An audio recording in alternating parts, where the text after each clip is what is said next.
There's been a ridiculous amount of Yuji Itadori theories over the past couple of months and maybe even years, and if you've been around this channel long enough, then you know I've contributed to a fair amount of those theories too, with videos about him. Feel free to check out a couple of those after this video. However, this theory is one I've never ever come across, and it landed up on my Twitter feed the other day when I was just scrolling through, and it's something I really liked. And full disclosure, this theory does not belong to me, does not come from myself, but rather from Jo on Twitter, and she found the original concepts for this on the Jujutsu,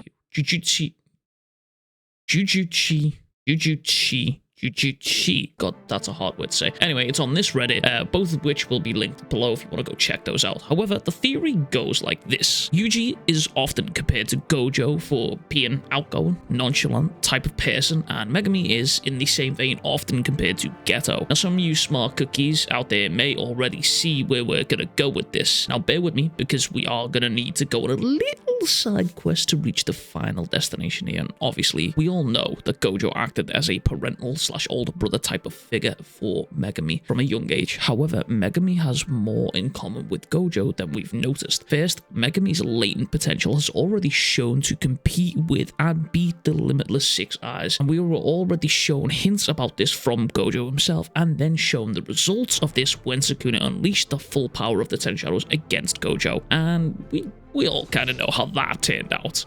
But the comparison between Gojo and Megami deepens when you realize that both Megami and Gojo have been the types of people who are almost see protecting the weak as somewhat of a hassle. The people like Yuji who somewhat annoy them by the way they act without thinking, and we saw this a couple of times in the beginning of the story between Megami and Yuji. Once in high school when they first originally met, the way Yuji just selflessly threw himself into a case to try and fight it with Megami telling him to stop, and the second in the juvenile detention center when Yuji wanted to save almost everyone there if he could and take the bodies out, where Megami told him, this is pointless, we need to get out of here. And the comparison doesn't even stop there. We saw both Gojo and Megami having these moments of madness that led to them becoming stronger characters, and both of them come off the back of an incredibly strong opponent, forcing them to a point where it is do or die. In Gojo's case, having been bodied by Toji, coincidentally Megami's father, and in Megami's case, almost being bodied by a finger bearer. Coincidentally, finger bearer was the result of Sukuna's cursed object being ingested by a cursed spirit. Gojo and Megami also have the same approach to combat, in which they are absolutely batshit crazy to fight. Fighting with these two means they are more than willing to die by trying to win. With Megami, almost at any inconvenience, going to summon the Maharaga and Gojo, eviscerating Shinjuku with a new attack he'd never before done in order to deal severe damage to Sukuna. And again, as Jo says, with Megami having been adopted by Gojo, this shouldn't really be surprising at all, considering Megami was raised by Gojo, and those kind of fighting styles is just going to flow naturally for him, considering Gojo was the one that trained him. And finally, both Megami and Gojo struggle showing their emotions. Again, this shouldn't also be surprising, given Gojo was the one who essentially raised Megami, but that doesn't mean they don't have emotions, as we've learned, and they can both show that side when they need it. Now we are back onto the main path of the adventure, Yuji and Geto. Now, this is a wild comparison. I've never ever seen it before. However, now that it's been pointed out, it's almost as if Gege is writing these four characters in parallel with each other. Within Yuji sits the king of cases, Ryomen, Sukuna, and within Geto sits hundreds, possibly even thousands of cases, effectively making him the king of cases in his own right. And Geto ingests case in order to wield their power, and coincidentally Yuji also ingests cursed objects in order to wield Sukuna's power. Now, Yuji has also stated he would eat anything in order to kill Sukuna, leading to the theory that Yuji ate the remaining Chaos Wound Death Paintings and is now possibly using their powers in the fight against Sukuna. To add into this, we've also had instances in the story where the body has fought back against itself. The first instance being Yuji fighting for control of his body against Sukuna, and then the second instance being Suguru fighting for control of his body against Kenjaku. The comparison in the manga are way too similar here, and oddly eerie in the way that they are panelled, and it's the same hands gripping each other's throats. On top of this, both Geto and Yuji both had pivotal moments within their arc. Geto's being the fact that he witnessed Riko being killed right in front of him after thinking he'd saved her, and Yuji also having the same ordeals happening to him, with him witnessing not just one, not just two, but multiple deaths in front of him that also changed the trajectory of his arc as characters. For these moments, for both characters, they both served as canon events and changed the trajectory of their characters forever.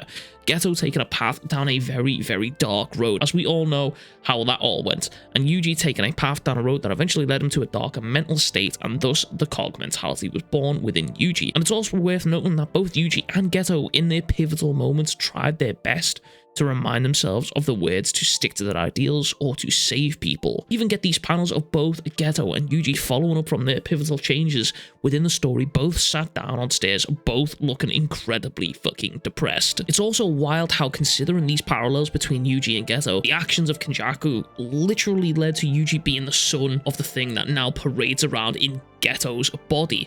Man, this series has a very cruel sense of fucking humor here. However, the theory and the comparison from Joe basically stop here, and I wanted to add in my own flavor of spice to this. See, we know Gege loves parallels, and obviously if you've been paying attention throughout this video, you'll know that those parallels are quite strong, and probably ones that you never even noticed before. And we've seen it in a great many times now throughout the series. There's been a lot of parallels. Even Maki and Toji has had their own parallel. However, what if this particular parallel led to the wildest plot twist of Jujutsu Kaisen so far? What if it led to Yuji Itadori being the final villain? Now, I'm well aware you're probably sat there going, Yuji being a villain is something that seems so incredibly unlikely. However, Yuji has been the catalyst for the main villain, potentially, for a good 90% of this series now. And if these parallels were to follow the same paths of Gojo and Geto, then we could very well see Megami re-emerge from the control of Sukuna as an enlightened man after having bore witness to what is actually possible with the Ten Shadows technique. To lend more credit to this, Yuji just being the host to Sukuna is now considered something similar to a cursed object steeped in Sukuna's cursed energy. Now, if we flip the switch on this, it's possible Megami re-emerges as the new age Ten Shadows prodigy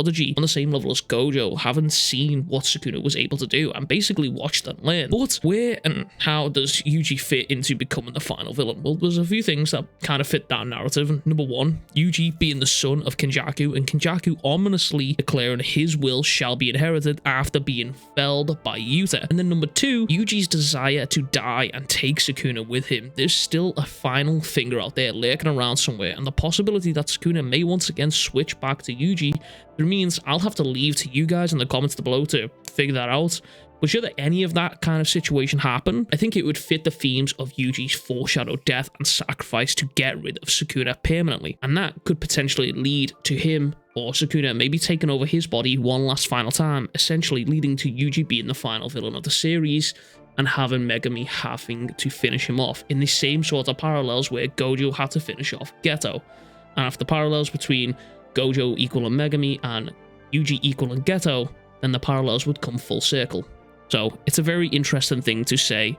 But anyway, that's just a theory. That's the whole theory. And need you guys to let me know what you think of that in the comments down below.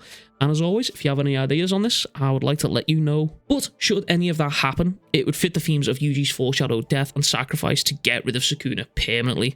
But anyway, I think that's just the theory as a whole as it is right now. Let me know what you think about that in the comments down below. Anyway, that's everything from me. I hope you all have a good day. Make sure to drink some water. Go tell someone you love them. And as always, I will catch you guys all in the next one.